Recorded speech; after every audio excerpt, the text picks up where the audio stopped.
All right, welcome. Thank you for chatting with me today. I'm so happy to be here. Thank you for having me. Absolutely. We have a lot of common ground in the things that light us up and the way that we really enjoy supporting people. So I'm excited for this conversation. The work that you're doing right now with the Next Best Thing community, I wanted to chat a little bit about that first. You work with helping people navigate career and life transitions. Tell me a little bit about why you decided to start this community and kind of what you're passionate about in that work. I have not done anything alone, like nothing alone. And so why is it then the hardest moment in my career, would I try to go at it solo? Like it's just not in me to do anything by myself. And I'm the person where I'm very much of a resource to other people. But what I've had to learn how to do is allow people to be a resource to me. And a therapist told me years ago, let people love you. Right. And so it's just kind of like opening the door and saying, like, hey, I have this idea and I need to bounce it off of a lot of people. Um, and so when I was preparing for my transition, I had a career in journalism and then I launched into entrepreneurship in 2022. But I had been thinking about a transition for a very long time before I actually made the leap. I got great advice. Go interview people. That's what you do. You're a journalist. Go interview people and, start talking to them. And the people were like, well, I know this person. You can talk to this. And I know this person. And so I really have been the beneficiary of the kindness and the generosity and the grace of others. Every dollar I have made since I transitioned has come from a friend. And so I was like, well, why not build a community of friends? Because so many people, what I noticed is that so many people were going at it alone. And I was like, why? It's already going to be a steep climb. You choose the incline though. And why would you choose such a steep incline? Let's just go ahead and do this together because you are absolutely not alone in this process. And so that's how the community was born. Oh, I love that so much. I think I couldn't agree more that we do all need people, we need connection, we need community just for the base human that we are. And then stepping into something like entrepreneurship in particular, there's so much that you're handling and processing through. You're managing the day to day while you're managing the big picture and having people to be able to bounce ideas off of. Oh man, it helps the ideas feel so much more solid, progress. It's such a wonderful thing to have people in your life that you can do that with. And if we think back over our lives, like everything is done in community. We go to school as small children, that's a community. We go to college, some of us, that's a community. We're in the workplace, your colleagues, that's a community. And Mhm, so the idea that we should somehow just be in isolation, it's not normal. That's not mhm, how we function as humans. And so one of the biggest decision, the first decision that I made was that I had a friend who had a community called Luminary, and that was the first thing I signed up for because I was like, I don't know what I'm doing. I have no idea. And so let me just come here and sit down. And the way they were like, come, no question's a dumb question. Let's do this. And it has, I have not been a statistic when you think about like women-owned businesses and how much money they make out the bat and or how much money they really don't make. I have not been a statistic because I've been able to circumvent all of those pitfalls because I had people who knew what they were doing saying, do it this way and do it that way. And then I did it. mhm. Like it's Yeah. literally that's the secret sauce. It's just doing what other people who are 10 steps ahead of you have done. Just do Yeah. that. You know, why are we reinventing the wheel? We don't need to do that. Yeah, absolutely. That's great.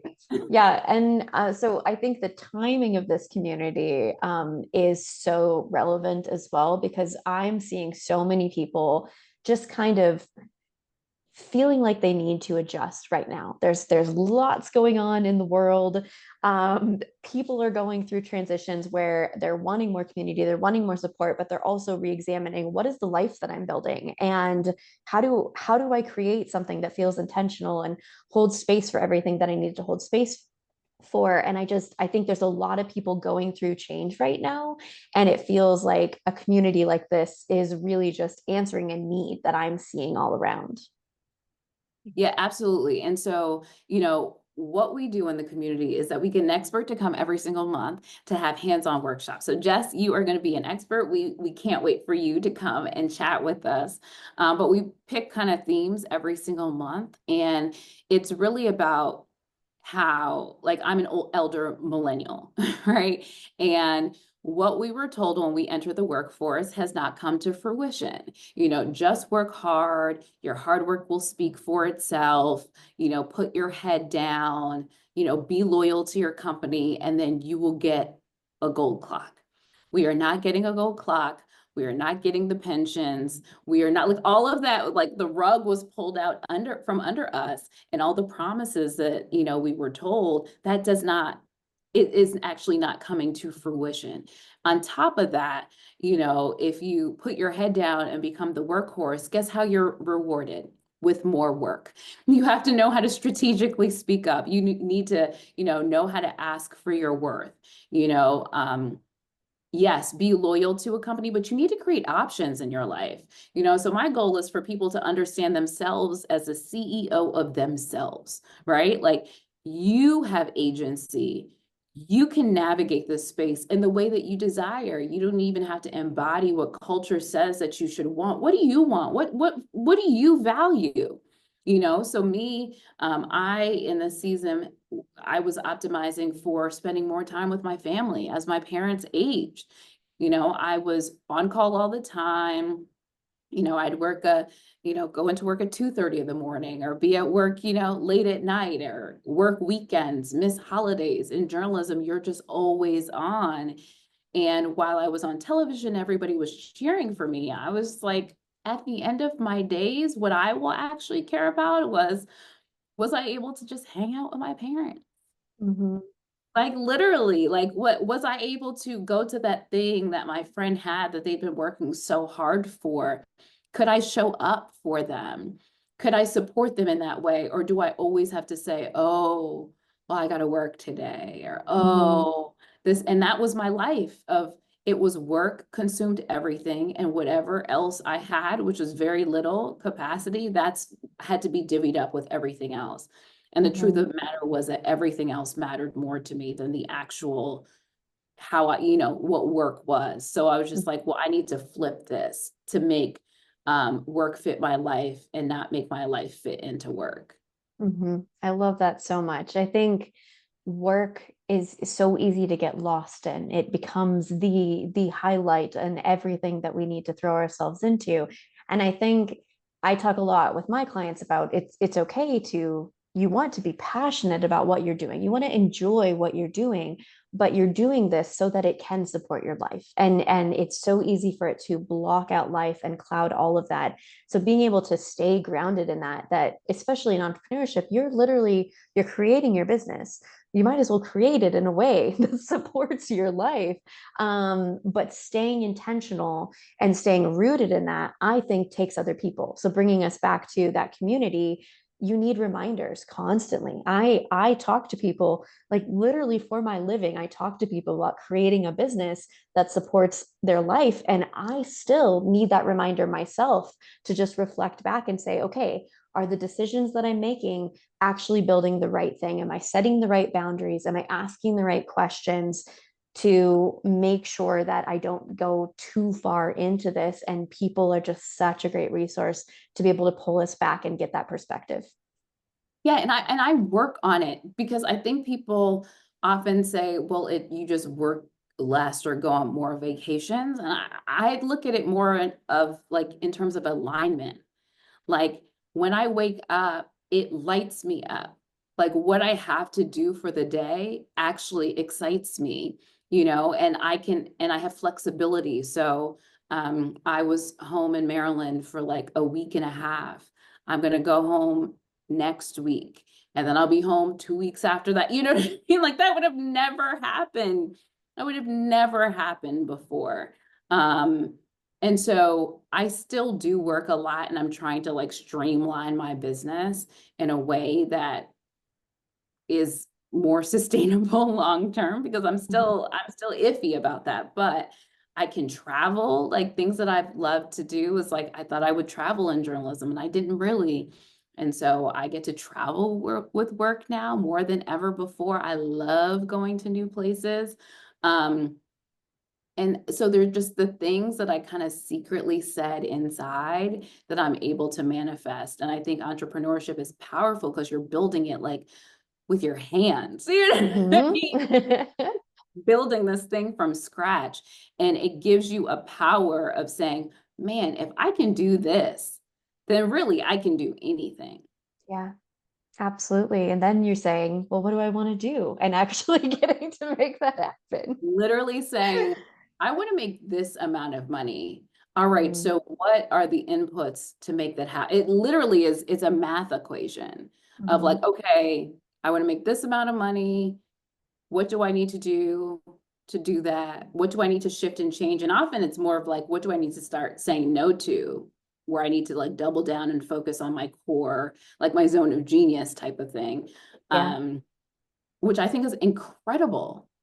Like I don't have to think about impressing a boss. I don't think I have to think. I just am like, what do I want? Okay, how do I go get that? What's the and go do it. Hmm. Absolutely. Yeah, Yeah. that's great. So I think when we have transitions come up, whether it's a life transition, a career transition, something changing in the world or the economy, it kind of shakes us up and makes us look at this in a way that we haven't in a while. But one of the things that I love about the messaging around your community is you talk about building an adaptability.